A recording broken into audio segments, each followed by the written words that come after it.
Hi, Miss Chris here from Magic Beans OT. I wanted to make a quick video for you guys just so that you could have 4 quick things that might be able to help you and your child with sensory differences, whether it be due to autism, ADHD, or just sensory processing disorder. So the main thing to remember about sensory differences is that children just feel really overwhelmed most of their day. Their meltdowns, you want to look at them not so much as a behavior, but more as they're just completely overwhelmed and they just have no more to give. It's just like if you're at a rock concert and you come home from that and you just turn the radio off on the drive home because there's just more than your sensory system can take.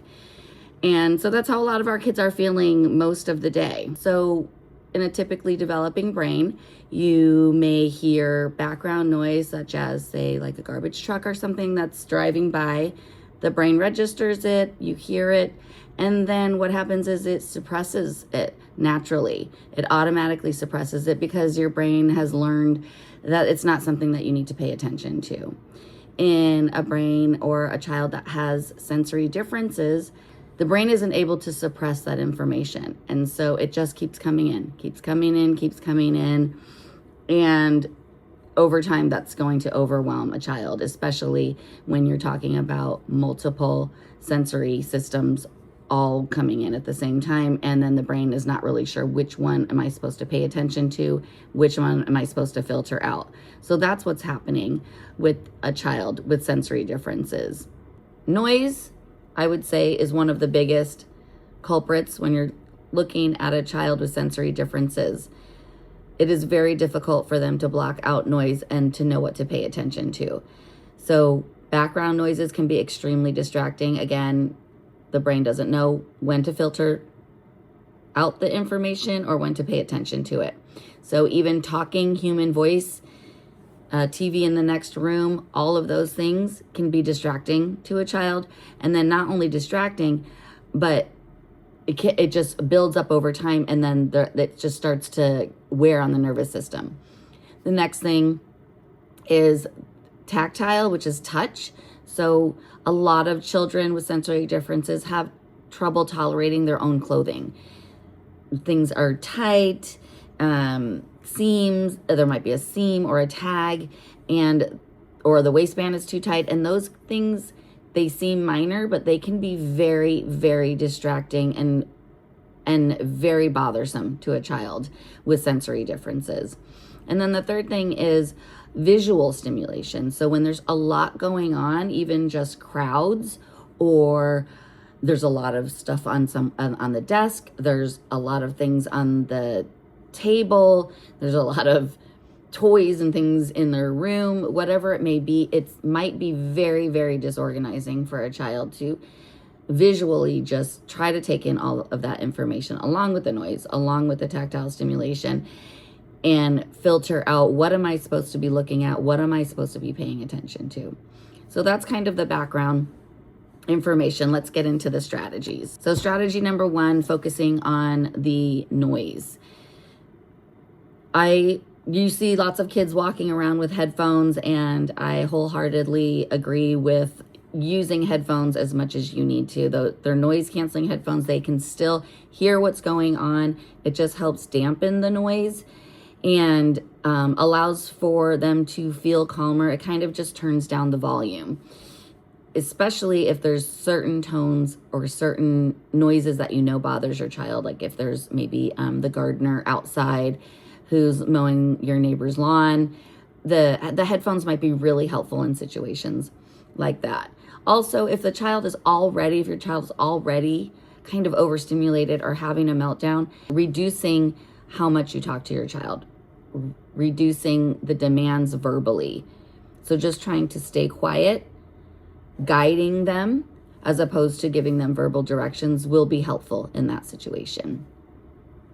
And then just creating quieter spaces in the home, that they really do matter. Having a quieter home will really help a child that has sensory differences, even if it's just for brief periods of time. I mean, I'm a mom of 4, so I know how hard it is to create spaces like that. Okay, strategy number 2 is in regards to the clothing. So just bear with me here. We all want our kids to look cute and to dress accordingly. However, just having an understanding that sometimes clothing can be a huge trigger for children, having a tag in their clothing or a seam may be extremely disruptive and disorienting for a child. Just imagine if you had a blister on your toe and you had to wear shoes all day that rubbed against the blister, and your brain was unable to suppress that sensation. That's overwhelming over time. So my suggestion is just suggestion and nothing, no one does anything perfectly, and that's why we're here, figuring it all out together. Try to just let the child wear the clothing that feels the most comfortable for them, especially going to school when they're being expected to learn and sit and they have lots of demands placed on them. So if that's soft clothing, sweats, whatever that might be, just try to allow for that as much as you can. If they don't prefer to wear socks at all, I've had kids like that, consider not just letting it go. If they want to wear shorts and it's cold out, maybe just add warm layers somewhere else and allow that. So it's a hard one, but little things like this can make a really huge difference in your child's life. Strategy number 3, visual stimulation. So children often get overwhelmed when there's a lot of visual stimulation, and this one is really hard to avoid in daily life and in the environment. There's just lots of signs up, there's lots of things everywhere. Your child may also have difficulty with crowds and crowded places, and that may not only be because of the noise or the wide open space. It could be there's just so much going on visually. And again, the brain is like, what am I supposed to be paying attention to? That person, that ride, this conversation that's going on over here, the toy.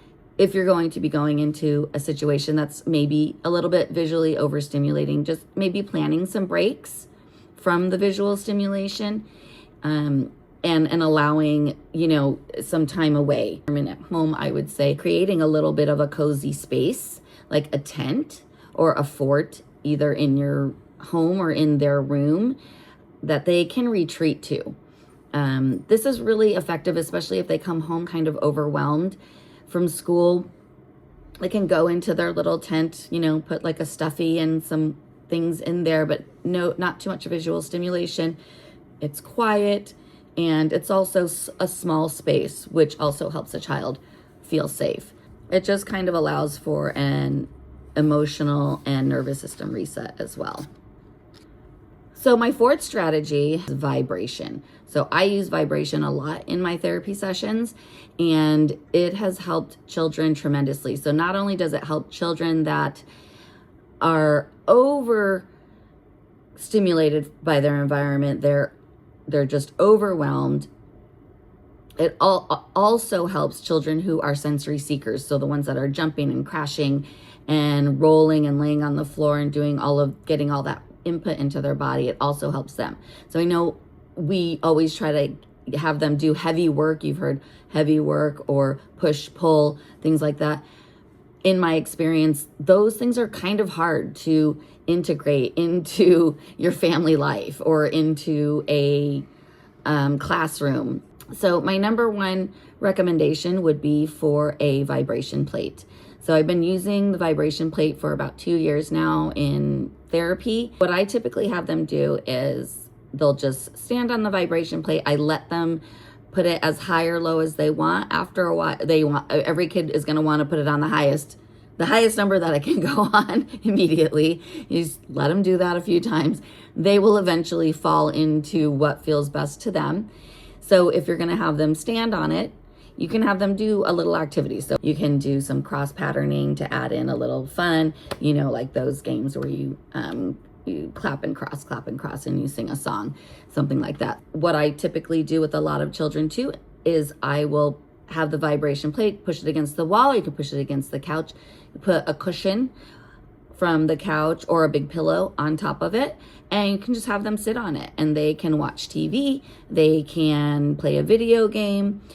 Sometimes it's a little bouncy to do some things like, toys. And then I've also had children I'll put a lot of cushions out kind of in front on either side and on the top and have them lay down on it. And they just love it. They just lay there, they feel calm, and maybe just use a little squishy or something while they're laying down, and kind of giving themselves a reset. And they'll get off when they're done with it. They'll let you know.